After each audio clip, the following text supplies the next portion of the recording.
NBA Draft fans, we are back, and as at the recording of this, it is 7 days until the draft odds are determined. And I know for a lot of you NBA fans who have teams within the draft, you're excited. You want to see where the balls are going to land and if your team is going to get the next NBA superstar or at least reset your franchise. I know as a Detroit Pistons fan, I am definitely got my eyes on the ping pong balls.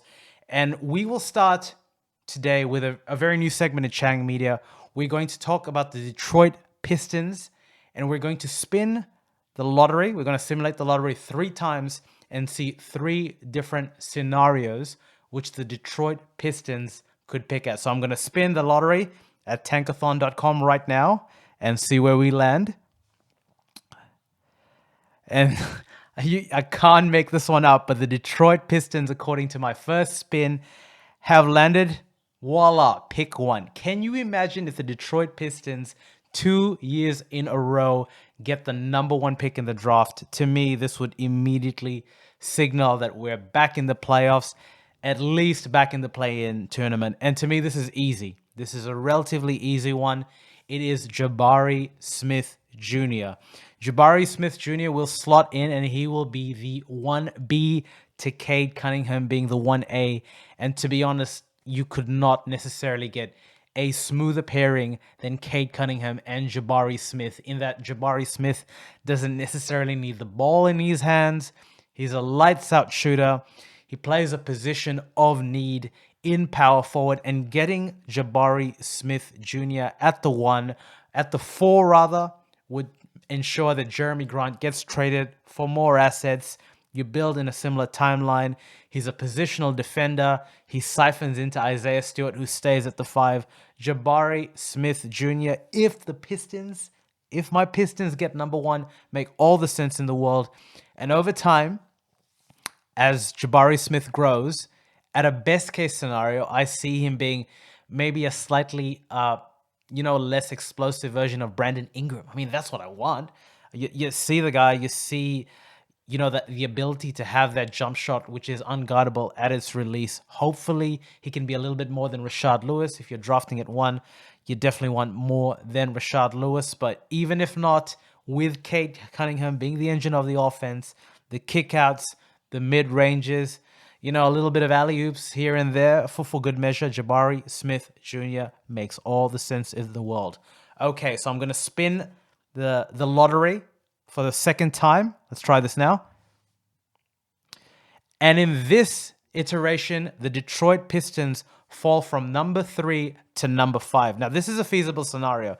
And I've seen, a lot of Detroit Piston forums, Detroit Bad Boys, a lot of different forums think that, it's the worst thing in the world if Detroit falls away from the top 3, because there is no doubt that we want a front court player to pair with Cade Cunningham. So look, number 5 is interesting, and it obviously depends on who is in the board.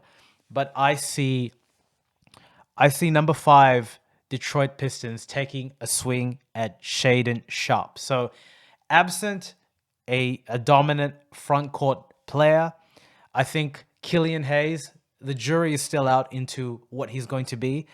For my personal opinion, I see him as a 6-man first point guard off the bench. And, we've seen people like Tyus Jones, have a very successful NBA career doing that. As long as he's not shooting, close to mid-30s or early 40s, I don't see Cade Cunningham and Killian Hayes coexisting at the same time.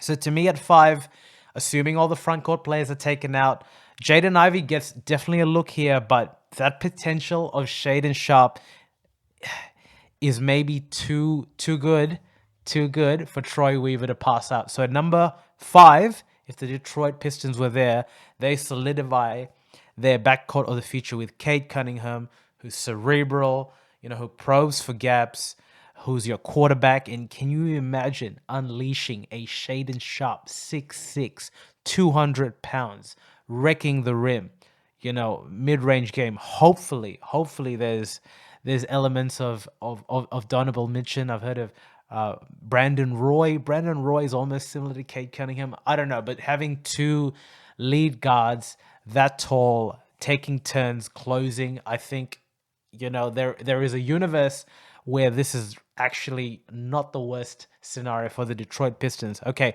so the last and final third spin of the tankathon, and the Detroit Pistons move to 6. Now, this is a position that I personally would not want to see the Pistons to go really any lower than 4 to 5, in my mind. And I think it really does depend. It depends who's there. But when all is said and done, I do see at around the 6th position the Pistons picking Keegan Murray of Iowa. I've heard that the Pistons brass does value and see some upside in Keegan Murray. Personally, I don't, but very productive. By all accounts, a really good locker presence, and what do we think the best case for Keegan Murray is? I mean, he's going to be a hyper productive four. Yeah, I can't think of one off the top of my mind, but multi-skilled, can score in a variety of ways. And I think, again, just giving Cade Cunningham that extra option offensively, to take people off the dribble. Defensively, they might need to be a bit of work, but having that young core with Cunningham, Bay, Keegan Murray, not the worst. A position of need is power forward, and you have, he's able to shoot the perimeter shot, so there's not that duplication with Isaiah Stewart. Keegan Murray, if we fall down to 6, I know a lot of people would be asking Troy to do some of his magic to trade up, but I think Keegan Murray would be a solid pick at number 6. And that rounds out my 3 picks for the Detroit Pistons. I mean, we got a 1, we got a 5, we got a 6, so we got a variety there. What do you think, Pistons fans? Have I made the right choices, and who do you want? If we're number 1, the clock rather is ticking. Who do you want to see on the Pistons, and are you excited for the next season? Leave some comments below. Give us a thumbs up, guys. What team do you want to see me do this segment in next? Houston Rockets, the Orlando Magic, the San Antonio Spurs. I know we got some Spurs fans. Let me know. Leave some comments below, and we hope to see you soon.